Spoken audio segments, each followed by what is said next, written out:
Hello, successors. That's what I have just now decided to call Succession fans. Welcome to Thumb Together. My name is Andrew Fantasia, and today we're going to be talking about Succession Season 4, Episode 4, Honeymoon States Together. As usual, if you enjoyed this video, please feel free to give it a thumbs up and give some love to that subscribe button as well. And guess what? Hot tip. Are you a fan of fantasy? Do you know someone who is a fan of fantasy? Are you sick and tired of the Song of Ice and Fires or the Lords of the Rings and you're just looking for something fresh?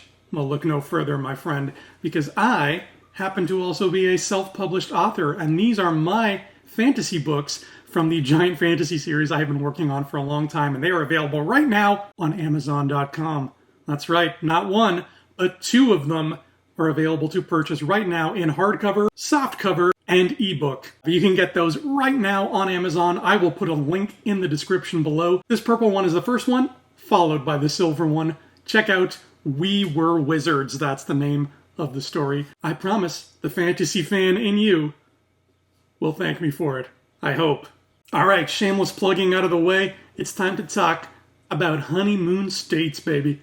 Because this somehow managed to follow up a doozy of an episode from last week with a bottle episode that takes place entirely within Logan's apartment, following all of our characters as they meet for not a funeral thing per se. I don't think we've seen the funeral yet. A gathering of mourning, even though it is pretty clear that mourning is secondary to a coronation.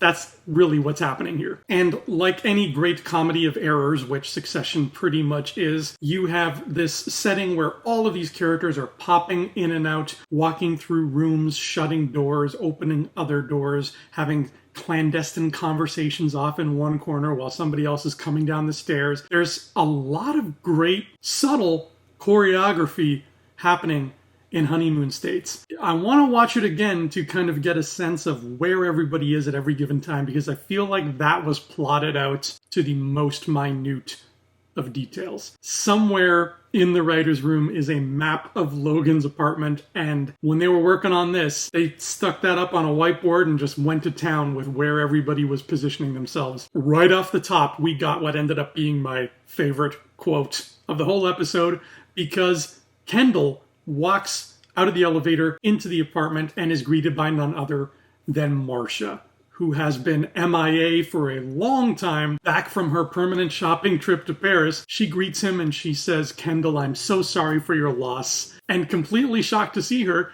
Kendall responds by saying, "Thanks. Likewise?" And Marcia, it seems, is wasting zero time asserting her dominance over this apartment, because not only is she claiming rights to it, but she is already agreeing to sell it to Connor for a paltry $63 million. God, rich people make me sick. And she's not the only one capitalizing off of Logan's death, because our good friend Hugo reveals that he may or may not have let slip to his daughter that Logan Roy was about to die on a plane, and his daughter may or may not have sold her shares in the company immediately before the news went public. That's called insider trading, folks. And it's very, very bad. This whole mourning affair that has been put together is really just a bunch of vultures jumping over to the carry-on to see how much they can snap up in their beaks. And everybody is pretty open-faced about it, which was kind of refreshing. Hugo is upfront about it. Carl, Jerry, Frank, they're all upfront about it. Tom and Greg spend the whole episode just kissing ass. No word comes out of Tom or Greg's mouth in this episode that is not bootlicking. They are just kissing ass the whole time. Connor is just trying to take control of the apartment. Everybody is just after a piece of the Logan pie. And then along comes the Deus Ex Papera.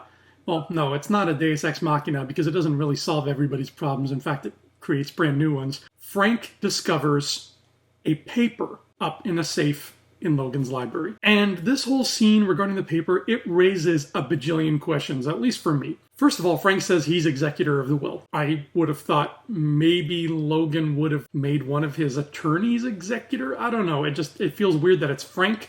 So that was a little sketchy. And then to top it off, there is no actual will. At least no will that we are privy to as the audience. Logan Roy seems like the kind of man who would have several wills. Backups of backups, notarized by the most top lawyers in Manhattan. And apparently there's nothing like that. There is just a scrap of paper shoved beneath some other scraps of paper in a dusty old safe in a dusty old corner of Logan's library that Frank just happens to stumble across. There's no prepared envelope. There's nothing that Logan would have had set aside to be like, hey, as soon as I kick the bucket, open this. This has every instruction you need.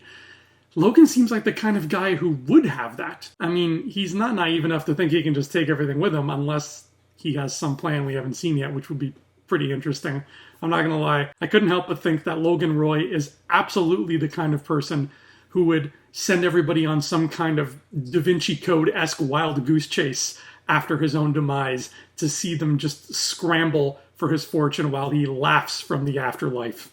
He's that kind of person. But the fact that he doesn't have some kind of ironclad last will and testament is very strange. Strange is not a strong enough word for it. Instead, we get this little paper with Kendall's name possibly underlined, possibly scratched out. That is really funny. Even Carrie shows up just for a bit for a very touching scene. I'm not going to lie. This is the first time I've ever felt sorry for Carrie, but she comes in completely in shambles and she's just like, I just came to pick up my stuff. And Marcia tells her she can't come in. She's not welcome here. Gives her a bag with her stuff and sends her on her way. And as Roman, of all people, comes to her aid and helps her clean her stuff out of her bag, Roman is becoming much more compassionate, which is very nice to see. But as he is helping her out, she's whispering something to him. And I had to read it up afterwards because it was hard to make out what she was saying. But apparently, Carrie is whispering to Roman that Logan was talking about making arrangements for the two of them to get hitched. This is absolutely going to come back and bite people in the ass later. It has to. If this is true, and let's say Logan did make some arrangements, let's say he did have some kind of divorce things finalized, perhaps, that means Marcia wouldn't get the apartment, which means Connor wouldn't get the apartment, which would really send ripples out throughout everybody, especially if he did something insane like leave everything to Carrie. But at the end of it all, it comes down to our buddy Kendall Roy. And the way he switches like a light when he sees his name on that piece of paper. Something comes over Kendall when he sees that name. It's almost as if that old spell has been cast on him again. That old spell of, I just want to make Dad proud. We've seen Kendall go through a lot of changes throughout this show. Season 1 Kendall was brash, alpha, corporate executive Kendall until the accident at the end of the season, after which point we got Season 2 Kendall, which was depression Kendall. Season 2 Kendall did not want to live until he made the choice to finally start fighting back. And then we got Season 3 Kendall, which was unhinged Kendall, making big power moves left and right, except they were all horrible moves, like his atrocious birthday party and all the stuff he was doing. That was just Kendall in his insane in the membrane phase. And that leads us to Season 4 Kendall. And we haven't quite figured out what Season 4 Kendall is yet, but if this episode is any indication, and I'm positive it is, we are about to see Logan 2.0 Kendall. Yes, successors, in my heart of hearts, I really think that's what we're looking at here with the next 6 episodes of this show. It's all going to be about Kendall finally becoming his father and turning to the dark side and losing whatever shreds of humanity were left in him. Season 4 is going to be the tragedy of these 3 siblings. Sure, let's count Connor. These 4 siblings almost found happiness together as a unit out of their father's shadow. We saw snippets of that at the beginning of the season, and it's the tragedy of that crumbling apart because Kendall couldn't help but walk back into that shadow. And throughout this episode alone, we see it already starting to happen with each one of his siblings. He wants to have this meeting so badly that he sidelines Connor and tells him, leave the room, we don't have time for whatever you're talking about right now. I have to talk business. So he's already doing it to Connor. He's already edging out Siobhan when they're trying to figure out what to do for the optics of this coronation. He's already saying, look, Siobhan, you don't look strong enough. It has to be me and Roman. And then finally, he's going behind Roman's back. Roman distinctly said he does not want to bash his father to make their transition look better. And Kendall's like, yeah, sure, I agree with you, Roman. Not. I just made a not joke. Welcome to 1995, everybody. No, he just waltzes right back up to Hugo and says, look, this is going to be a lot easier if we shit on Dad. So go ahead and do it. And if you don't do it, I'm telling everybody I know about your little insider trading fiasco. You and your daughter are going to look great in orange jumpsuits. And that's where we leave off. We leave off with a smirking Kendall looking very much the image of his smirking father. That, to me, is what this season's going to be all about. This is the Revenge of the Sith season. This is Kendall joining the Sith and casting aside his old Jedi ways once and for all. In fact, you know what I would like to see as the final shot of the final episode? I think it would be really cool.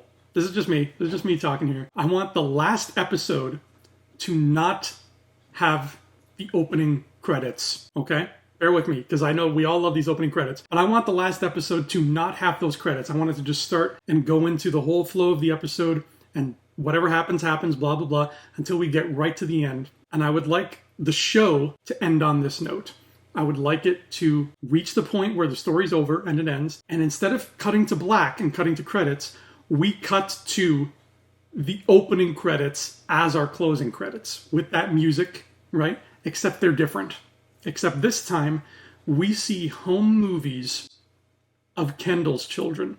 And throughout those home movies of Kendall's children, we see Kendall himself, Jeremy Strong, sprinkled throughout these movies, being just as distant and as cold to his own kids as Logan was in the original opening credits. And we end Succession, we end it all on that same beautiful shot as a younger man, immediately cutting to the back of Logan's head as an older man. We do the exact same thing, but we do it with the back of Kendall's head as we slowly zoom in on it, cut to black, Succession, and then your end credits over maybe not silence, but maybe the sound of, like, you know, the sound the home movie camera makes when it's all out of film and it's just kind of rolling, like just like that. That's just the only sound you hear as the credits roll and Succession reaches its final end. That's what I want to see. I don't know. Let me know what you think, if you like this idea. And hey, if you really like that idea and you think, hey, that's a pretty good ending, that guy's creative. These books are full of stuff like that, I promise. So that'll do it for me today. Thank you so much for watching, everybody. That has been Succession Honeymoon States. I will see you all next time. And until then, adios.